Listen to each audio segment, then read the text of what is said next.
All right, and we're off to the races. I am welcome to another show of Juicy Divas Confessions of a Limo Driver / Almost Famous. As you know, I have a show, Almost Famous, that I pretty much produce and start in week by week, week in, week out, and it's been nothing but awesome to have quite a bit of wonderful luminaries involved in the project. Juicy Divas Confessions of a Limo Driver is a show that myself and my producer Seth Goldstein started way back when during the pandemic.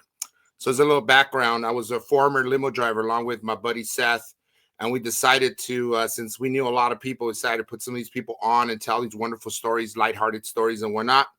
So tonight I am very delighted to have on my show, you guys, ladies and gentlemen, we have Mr. John Goodwin, president of Galaxy Press. He's been involved with the book publishing since 1986. He's a host of the Writers and Illustrators Future podcast. Wow, that's exciting.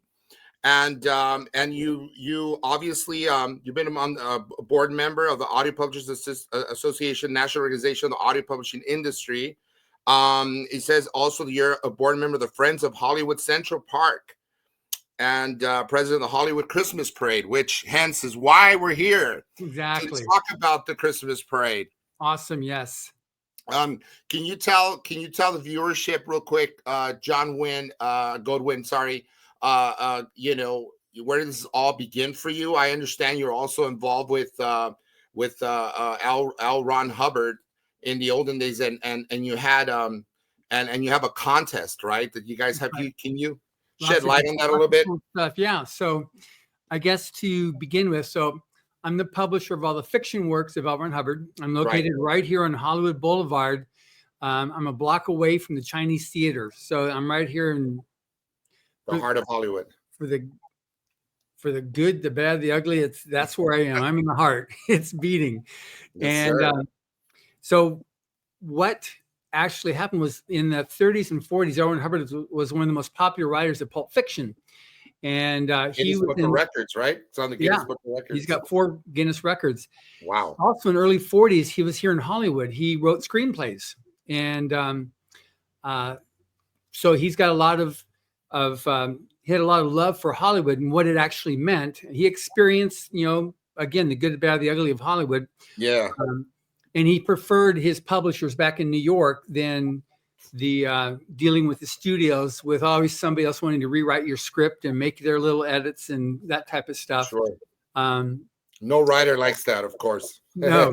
So he was easier for babies. Exactly. So he went back to New York and continued with his career there. But he was here, and in I guess it was 84, 86, he started a tradition of gifting a huge Christmas tree to Hollywood. And it's right next to, it's on Hollywood Boulevard next to what used to be called the Hollywood Inn. And it's there just east of Highland. And the whole parking lot there gets converted into a holiday scene, so people can go in there and get pictures, and there's all kinds of Christmas trees that are set up. But I think it's a 60-foot tall tree that gets brought in. It just got brought in the other day. So he has that wonderland, John. That's a winter wonderland. Exactly. You got it. That's winter wonderland. Exactly. And so that's, he gifted that. And so every year it just comes out of, he said, look, I want this to be done. Even though he passed in 1986, it still continues as a tradition.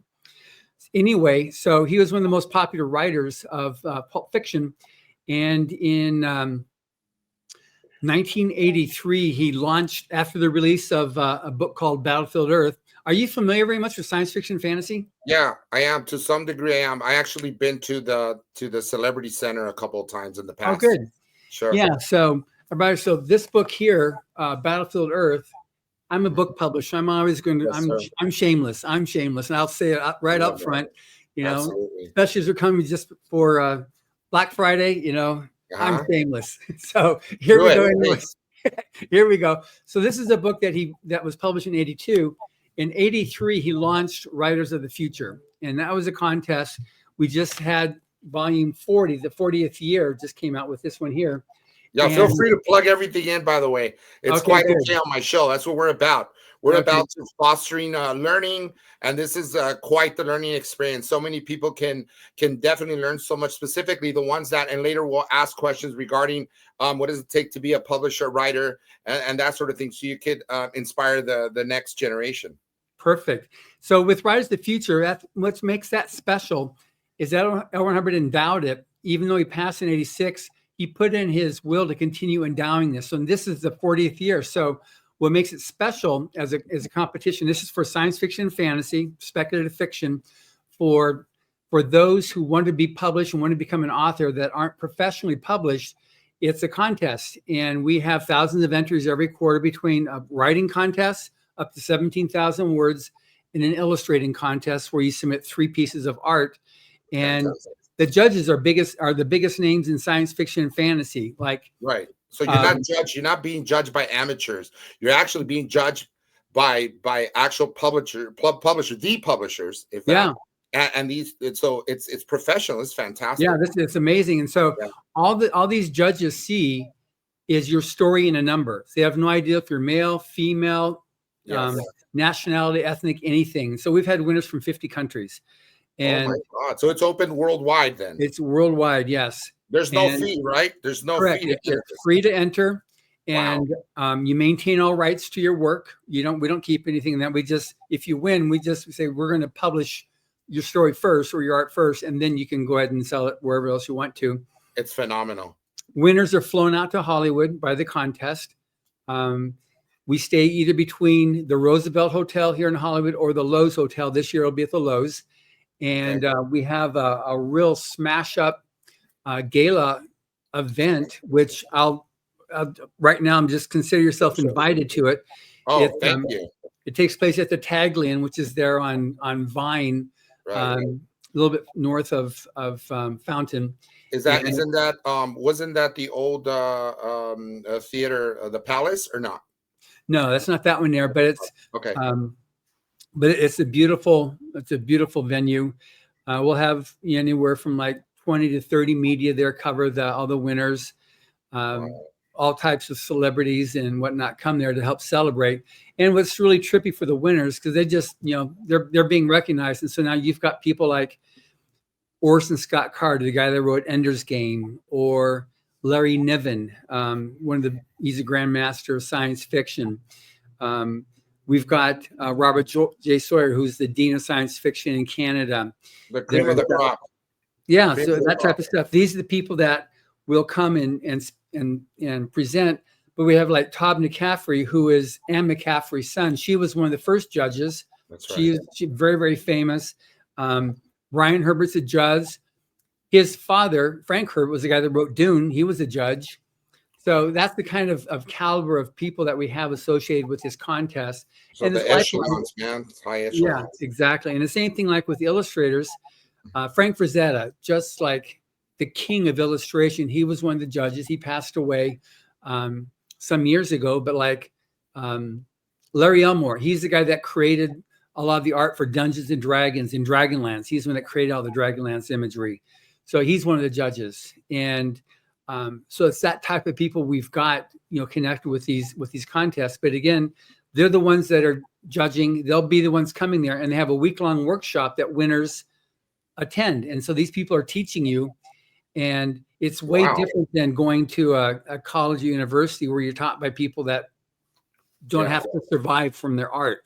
These are people that are active, working writers and artists that say, this is what you got to do. At the end of the day, that's what you need. You need to learn from the best and those that are working in the industry you want to get into. Exactly. And so what we have here, these guys then, it's not just how to paint, but it's also how do you create a business as an artist, and how do you prevent yourself from being ripped off, and how do you make it as an author, and what are your options? Because you have traditional publishing, now you have indie publishing, you got self-publishing. So we have people that talk about all these different things.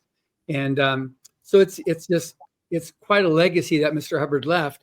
Yes. But all this stuff that we do kind of like continues within that mold of contributing to the community. And that's a big thing. That was really, I was raised that way from my father, who was a teacher, and he ran the high school marching band. He's always doing stuff community related. Right. So I enjoy that kind of stuff. That's why I was on the Hollywood Chamber Board for 8 years and on these other boards. And hopefully we'll have a park over the Hollywood Freeway in the next couple of years. It's Are you going to be now, John? I didn't mean to cut you off. Continue with the park, though. This is important. Yeah, go ahead, please so talk about that. It's been a work in progress for some time, and we just got another grant to move forward on the paperwork submission to be approved to then go into actually construction. So this is from Hollywood all the way up to Santa Monica. It's 3 segments. So the first segment, we're trying to see where the best one, because there's a high school that's right there by Sunset. So maybe we'll do the first section there, because then they will have the ability to go there and have a baseball diamond that they can, for sports. And that's then, because as you can, as much as you consider Hollywood to be all the star-studded spangles and everything like that, it isn't. This is the place where you've got the working class, folk who they're the ones that make sure that Hollywood is able to open up and work. They're the ones that take care of, it's not just that they're the gaffers and the grips and stuff like that.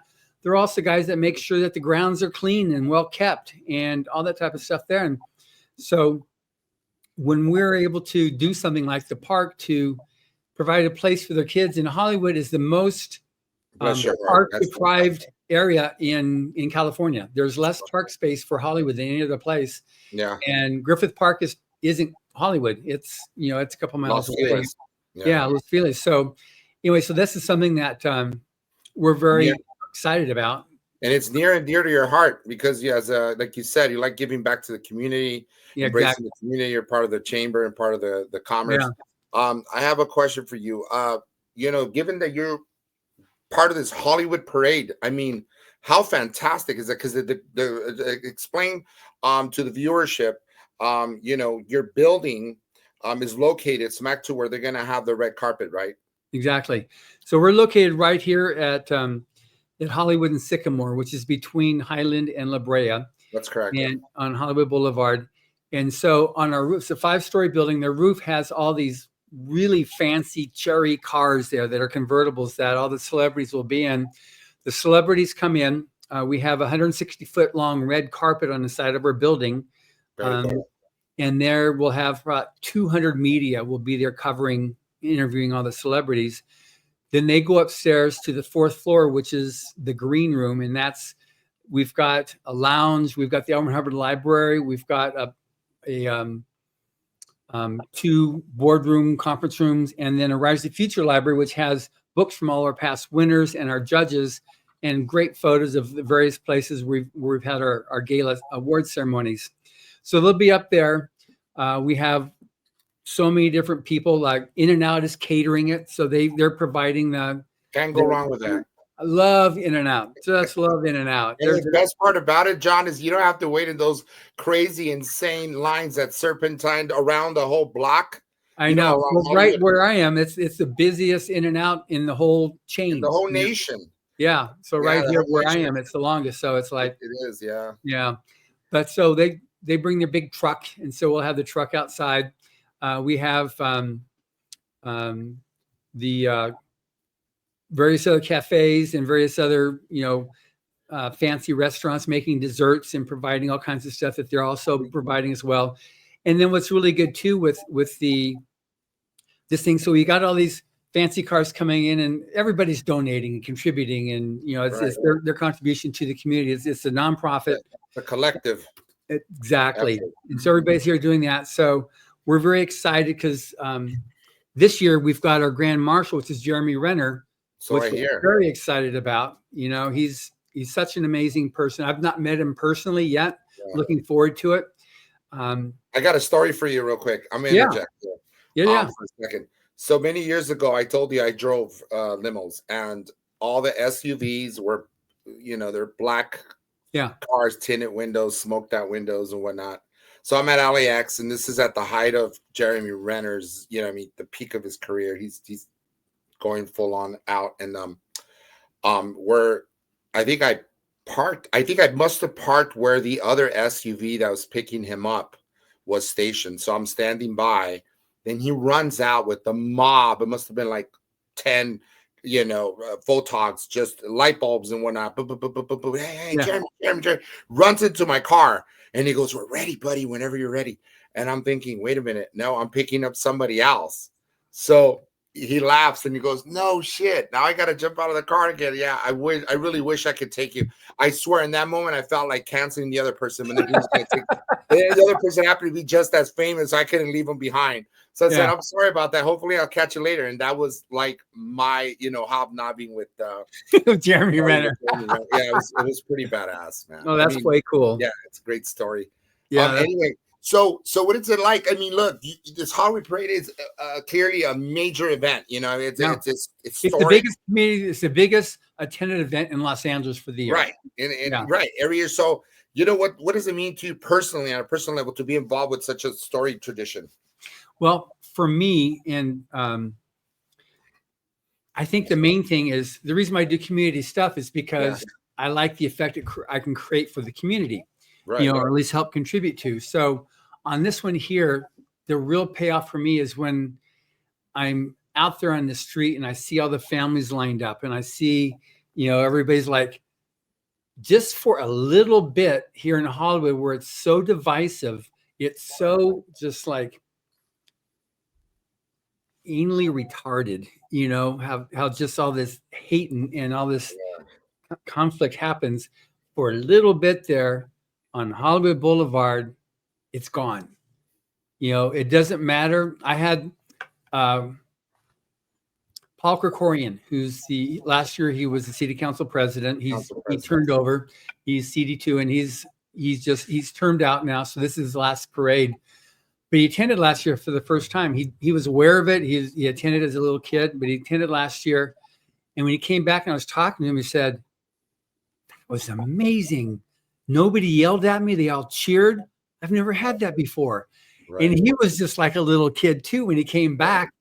So you see, it's like, once you hit that street and everybody's there cheering and yelling, it's a different world out there. People are there.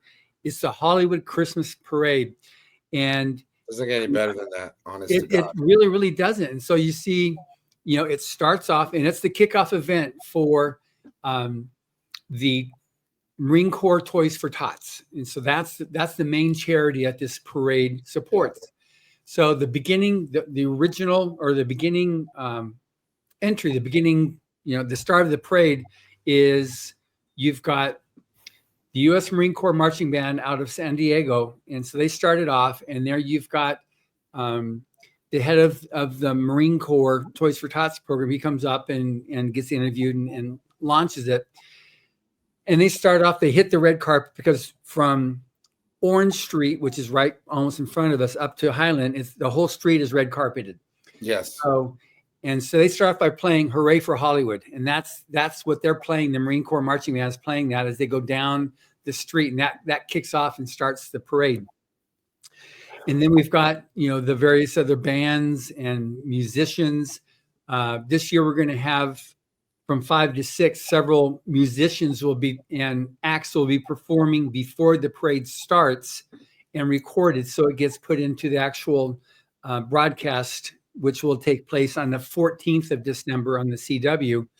But that way, when the parade starts, there's one of the problems in the past has been there's holes in the lineup when a band goes and then there's an act performing on the red carpet, and so that takes them 3 or 4 minutes. That means a 3 or 4 minute wait until the next act comes up, and it just that's intervals. There's like intervals people waiting. Yeah, so it's like I didn't come here to wait 5 minutes between acts. So now this handles that, so it just goes, it kicks off and goes boom, boom, boom. So at 6 o'clock it kicks off, and 8:04 Santa Claus hits the red carpet.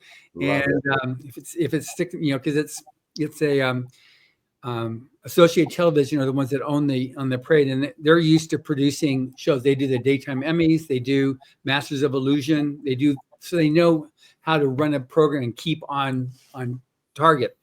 So especially with the community nowadays. Everybody's such a short attention span. Like Oh, man, you're yes. scrolling through your phone. So Yeah, it's good to keep people engaged and invested exactly. in the 50%. I am Yeah. totally with you on that. Yeah. So anyway, so with this thing, we've got all the cars up on the roof, and then they have their call times that all the celebrities in there, and we've got this year we've got some cool people as well. I just noted them on the press release. We had a press conference yesterday Right. announcing it. So we have AC Green and Michael Cooper, just our late breaking news coming in from the Lakers. Showtime. Exactly. Love it. Yeah, and then Mario Lopez is going to be here as well. He's Very cool. he's receiving a special award, and then Denise Richards, she was in Starship Troopers, one of the stars of that. She was also a Bond girl, so she'll be here as well. And then one thing that's also late breaking news is we have the cast of the hit musical Wicked will be performing on that from 5 to 6 o'clock. So that's going to be what a treat! Yeah, on top of a treat. Cool. Yeah, way cool. Yeah, and then we've also got there's 90 different celebrities that'll be in the parade, and so I'm looking forward to meeting several of them, and then we've got the marching bands, which is always fun. That's like when several years ago, Michelle Sobrino, she's the publisher of what's the big entertainment magazine? It's not Entertainment Weekly. I'll remember it sometime in the next 40 minutes here. But anyway, so she was there. She said Variety. And so publisher of Variety. So she's up here, and I was talking with her because I met her on the Hollywood Chamber Board. And she said, I remember when I was a little girl, I would come in and I'd watch my big sister in the marching band there and singing them. She's looking out the window, looking over, because we're right above Hollywood Boulevard. She's looking over and she's like, she was, for a little bit, she was that little girl again, right. Seeing all the bands warming up there, because they're all right there, right in front of us, warming up and all that type of stuff before they kick off in the parade. And then we got these huge balloons, these helium balloons, 5 stories tall. Wow. And so that's what the nostalgia gets me, because I've been there twice when I was a kid, and then as an adult. I think I went when Eric Estrada, he's been there a couple of times. I met him. That was really cool, and you get to see, like in the olden days. Can you talk to us about some of the luminaries from the olden days, like the actors from the 1950s and 60s and whatnot? Well, yeah. So what I'll do is I'll give you a little bit of history of the parade. It started in 1928, and then it wasn't called the Hollywood Christmas Parade. It was called the Santa Claus Lane Parade. And maybe you remember Gene Autry. Sure. Yeah. So he was the first Grand Marshal, and he attended multiple times. But one of the times he was there and he saw this little kid looking at his mom. He's like, Mommy, look, here comes Santa Claus. And that was the inspiration for his song, Here Comes Santa Claus. And if you, the whole lyrics, Here Comes Santa Claus, right down Santa Claus Lane. And that's what that was. That was the Santa Claus Lane Parade. God, I had a moment there. Oh my God, I'm mind blown. That's pretty insane. I didn't know that. Yeah. I don't think any of our viewership know that, for that matter. Yeah. So it's way cool. And you look at like how much history is with this parades, but I'm just going, because I've got a list of Grand Marshals going back, so obviously Gene Autry, Roy Rogers, Bob Hope, Art Linkletter, Charlton Heston, Dale Evans, Roy Rogers, Danny Thomas, Mary Pickford, Dick Van Dyke. Dick Van Dyke was here 8 years or so ago, and he was in the parade, and he's up on the 4th floor, and I mean, he was in maybe he hadn't turned 90 yet, but he was up there, and we had barbershop quartet. It was moving around in the 4th floor as entertainment for our guests. Dick Van Dyke's a barbershopper. So they came up there and he joined them in singing, the barbershop. It was just like, wow. It was one of those, like, for them, it was like it made their life, that they were singing there with Dick Van Dyke. But him, Robert Vaughn, Pat Boone, Fred McMurray, Buddy Ebsen, Walter Matthau, Ernest Borgnine, Johnny Mathis, John Wayne, General Omar Bradley, James Stewart, William Shatner, Mickey and Minnie Mouse were Grand Marshals once. Sammy Davis Jr., Arnold Schwarzenegger, Tom Arnold and Roseanne Barr, Bob Hope, Louis Gossett Jr., David Hasselhoff, Robert Urich, Bo Bridges, Dennis Hopper, and Frankie Muniz, Peter Fonda, Mickey Rooney, Johnny Grant, Magic Johnson, Antonio Villaraigosa, George Lopez, Bob Barker, Joy and Regis Philbin, Susan Lucci, Larry King, Marie Osmond, Joe Mantegna, Buzz Aldrin. That was really cool when he was here because he was, one of the first men to walk on the moon. And it was great talking to him about, because some of the Pulp Fiction that L. Ron Hubbard wrote was about vans, going into space. And just an interesting side story about that too. In the early 50s, after World War II, or maybe late 40s, Korea was starting to escalate as a war. So L. Ron Hubbard, Robert Heinlein, and a few other authors met and decided we need to do something about this. They started writing books to create a space race. They started writing books about going to Mars, going to the moon, going to Alpha Centauri. They put attention onto the ultimate enemy, which is the unknown in space, and not each other, because there was a huge arm race happening in the early 50s. Yes. And they wanted to get attention off of that and onto something else.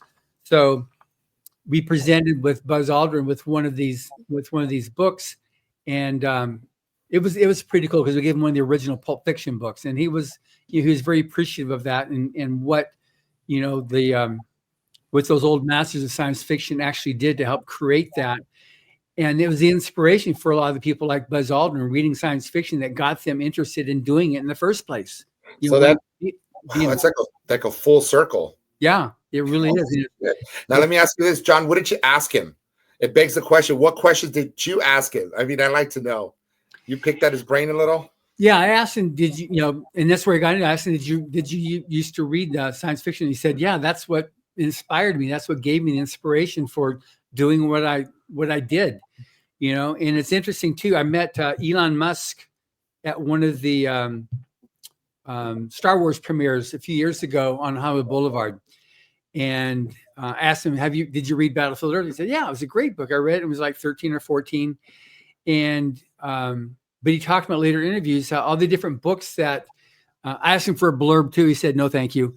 But I thought at least make a try of it. Good job, John. Yeah.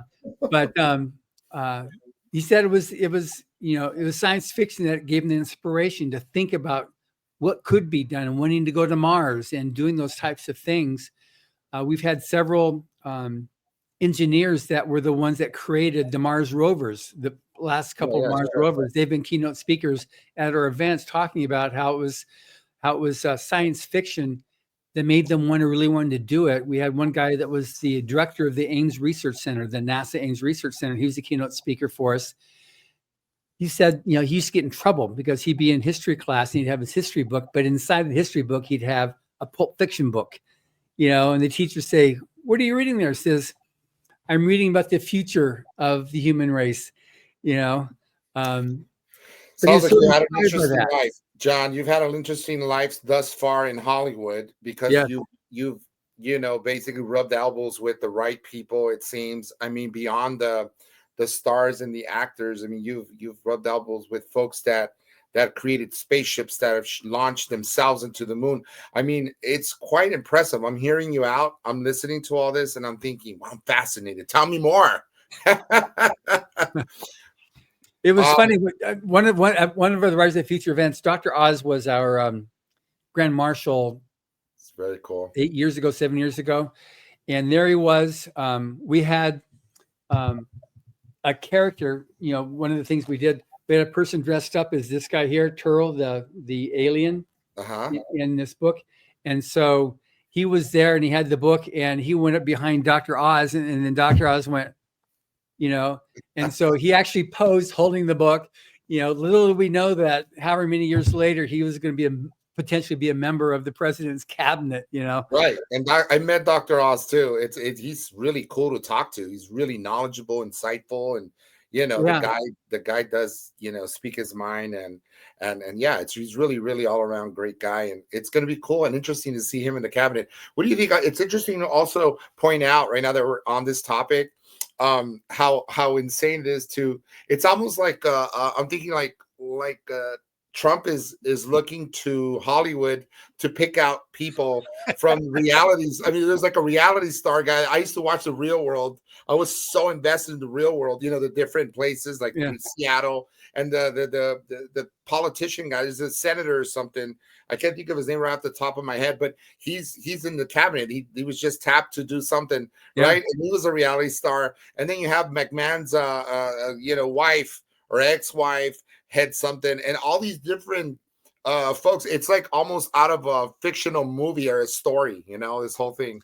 Yeah, it's funny. It's like, because you mentioned when you introduced me, I've got my podcast. It's a Rise of Future podcast. Yes. And I'm gonna subscribe, by the way. Oh, good. Thank you. Yeah, I've got I'm also syndicated on the United Public Radio Network. And so each week I have about 2 million listens on each episode. And because of the success, I don't have a problem getting guests. Sure. And so it's one thing that was really interesting was that when I talk to authors, who write fiction and nonfiction, they said, nonfiction is a lot of times is easier to write than fiction because fiction has got to be believable. Nonfiction doesn't. Nonfiction has to be what was. But like the way that World War I started, the assassination of Ferdinand. So if that was written into a fiction book, people say, that's no way. That's crazy. No way. Because I don't know if you're familiar with it, but he was going, riding in his car, and there was an assassination all set to happen on him. And so they went to do it. They blew the assassination. One of the guys went to go jump into a river to drown, to kill himself. The river was dry, so he just bruised himself. Another person was going to commit suicide with cyanide pill. It was expired, so it just gave him a stomach ache. So they went back. This one guy that death the whole time. It's death every time. And so then this one guy went back to a bar just to drown out his sorrows. Right. There was a problem. So the driver had to find a different route to go back. He went around and went to a route that took him to this other side street. His tire blew out. He couldn't turn around. His tire blew out. It was right in front of the restaurant where the other guy tried to assassinate him was sitting. He walked out and he saw him there. Then he went and shot Ferdinand and Isabella, his wife. He shot them both, and that's how the assassination happened. But if that was put into a fiction story, you say, no way, that's cheap. If you come up and have that as the big conclusion, that's what happens, that launched the war. You kind of go like, forget it. In a fiction story, you've got to build it up, and it's got to be plausible, but it's got to be like the right amount of tension, the right amount of payoff as well. So it's just interesting how, you talked about, a fiction story. Some of the stuff you're coming out of fiction story, it's like, it's got to be believable because other people are going to reject it. So you got to make it so like, hey, how is this thing believable? This cabinet being put together, but they all have whatever, street cred they've got that's going into this. But it's, it's definitely interesting. I'm all for people, the people that want to work, being able to get paid for their work. I'm into like, if you want to get paid, then you do some work. Yes. And I'm that kind of a guy. I run a business, and if I sell books, I get money. If I don't sell books, I don't get money. It's real simple, So, John, have you ever decided to throw your hat into, council member office? You sound like you could run for office on a local level, of course, like Hollywood or, maybe. I could. Yeah. I've what I like doing is I termed out of being able to be on the Hollywood Chamber of Commerce. So now I put my name back in to go back into it again. I'm a book. I enjoy what I do. I love the people. I love being able to do something like this with you. Sure. And likewise, it's been a real honor. Meeting like cool people. It's really refreshing. When I get involved in politics type stuff, and especially here in Hollywood, it is so divisive. I'm registered independent, so I'm not automatically I'm this, I'm that. I'm like I said, I'm all for like with Writers of the Future, it kind of like epitomizes how I view things. Okay. If you win the contest, it's because you're a really good writer or a really good artist. Fair and square. And that's what it is. And so if you're going to work with me, if I'm going to work with you, Yeah, you got my vote, man, if you do decide. Yeah. Okay, thank you. So I've been the green for the parade on a handshake for 14 years now. And tell me what that's like, because I mean you've had some pretty cool standout moments. You had access to major like players. Yeah. Tell me, how has that experience been, and who, tell some of these side stories that folks that you've met along the way that are really impactful to you. I love work. Dave McKenzie is the owner of the parade. He's the when I first joined the Hollywood Chamber, I was going to come on. I had my sword. Ta-da! I'm tackling the Hollywood Christmas parade. Right. And they had just moved it off their lines, because for them it was just like an albatross that was just weighing them down, and it was just a nightmare for them. So I said, I'm gonna get this parade going, and they all just kind of went, like I was, Rosemary's Baby incarnate or something, because I was so excited about it, because I just started releasing stories from the Golden Age, and we participated in the parade a couple of years. And so they said, well, that's not our thing. We've lost so much money on it. So I said, oh, okay.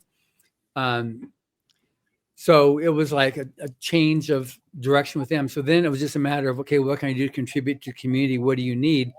Sure. Given the fact that the parade, and I said, okay, good. I'll invite you guys to participate. You can have an entry. You can come in there and have a float, or you can carry a balloon to celebrate, Hollywood Chamber. Well, I'll do that then. But they were kind of like very gun shy, because of how it used to be a major thing when Johnny Grant was the honorary mayor of Hollywood. He had a good line in with KTLA, so they always had really good coverage of the parade. And then it got to be where it was just a little news segment, like 1 or 2 minute news segment. That's all that the coverage that the parade got. And it just became like, what's the value? Because the original purpose of the parade was to drive business into Hollywood, to bring business to the business district. And by that time, they were just kind of like, we hate it. People can't park here. They just, like an afterthought, the whole thing. So so that was just like, it was like very few people actually appreciated the parade, and it wasn't well attended. So then when it was taken over by Associated Television and made into a TV broadcast, a 2-hour special, then it was like, it was syndicated broadly. Then it went to Hallmark, then the CW. Now it's still with CW.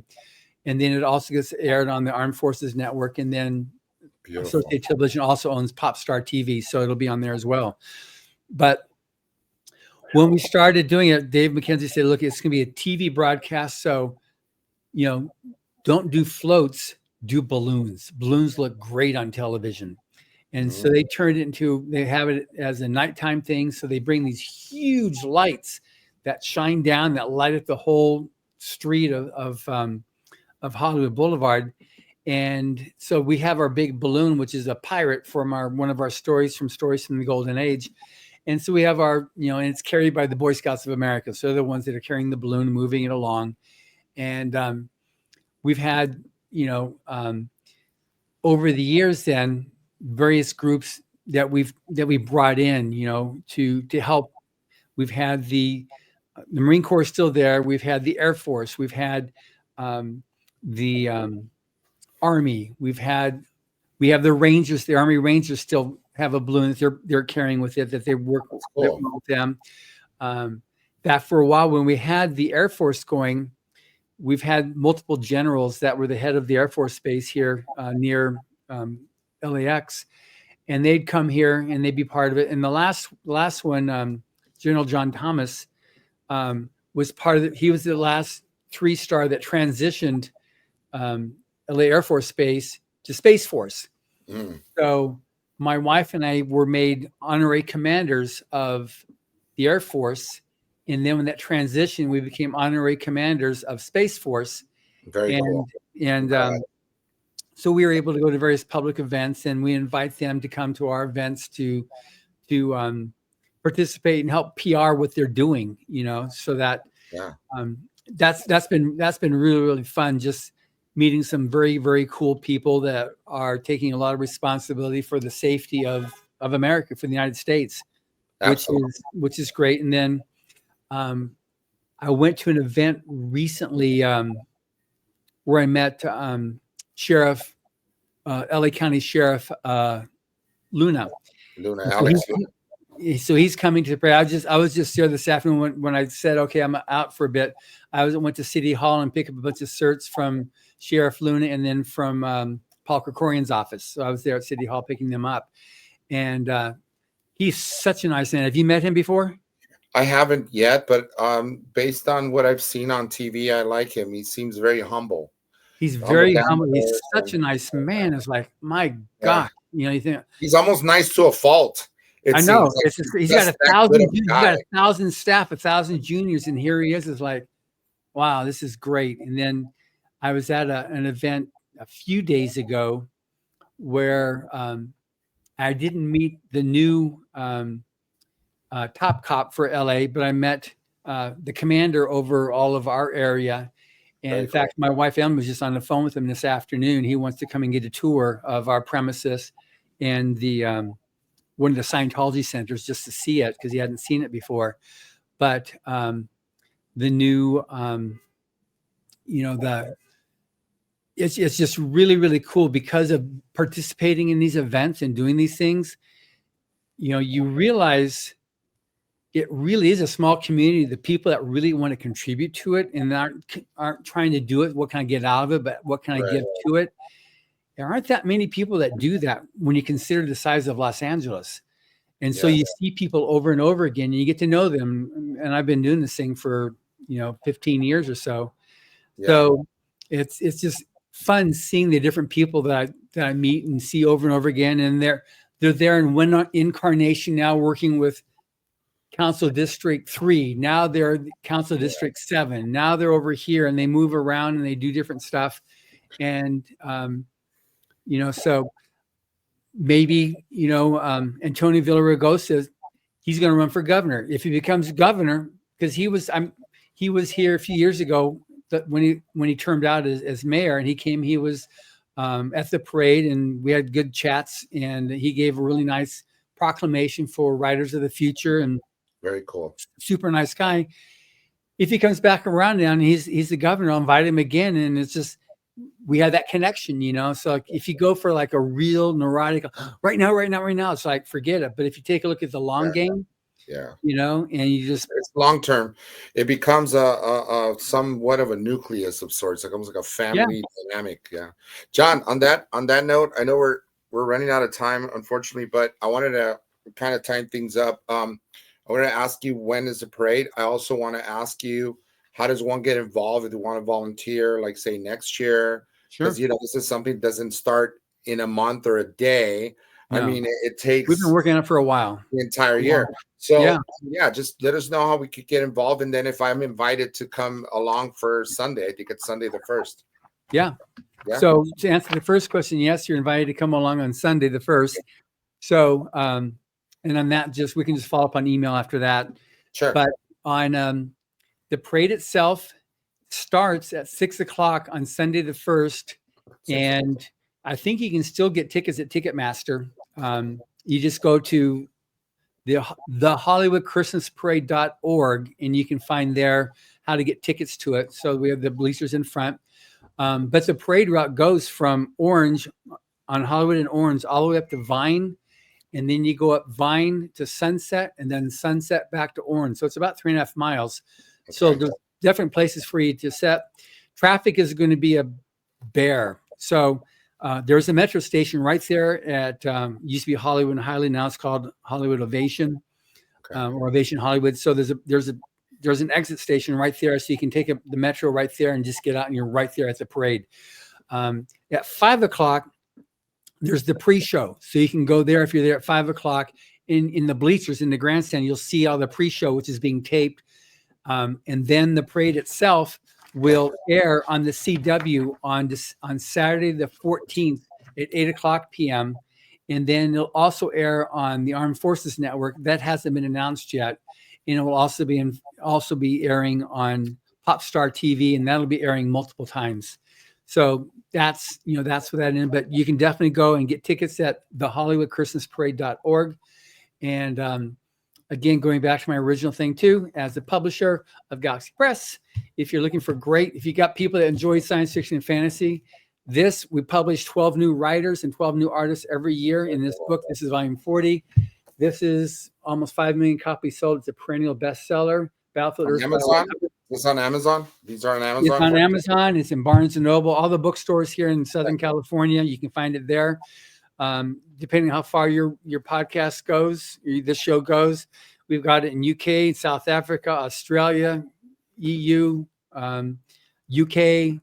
Yeah, it's all, you can buy these books everywhere. And so there we go. And so we'd love to see you at the Hollywood Christmas Parade. It is absolutely wonderful. The weather's going to be perfect. It's going to be chilly, like upper 50s, so you can wear your Christmas clothes and fit right in there and not melt because you're wearing all your Christmas clothes. It'll be chilly, and it'll be perfect weather for you to wear it.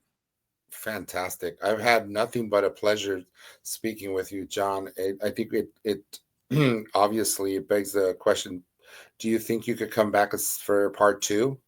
Absolutely. We can talk either post of this, or I'd love to talk more about also Writers of Future, because that's just something that if you got people, because from what you are, from what I've seen when I looked you up before, when I was told about you, the arts and celebrating the arts and that type of stuff is near to your heart. So I'd love to talk about that.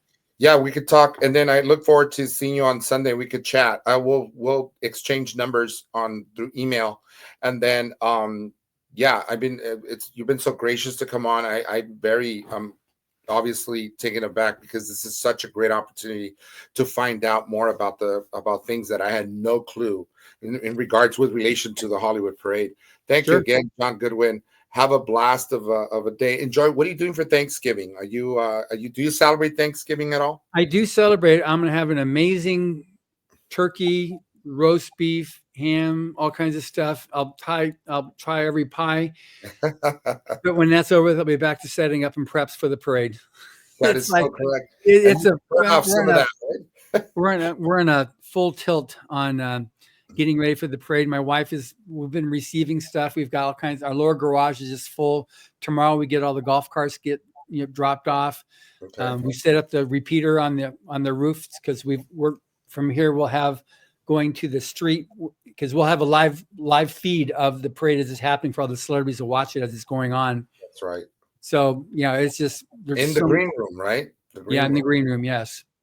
I'm very excited. I'm excited, looking forward to meeting you first and foremost, and then talk about the arts, and then have you come back maybe in studio next time. That'd be great. Yeah. Famous in studio show.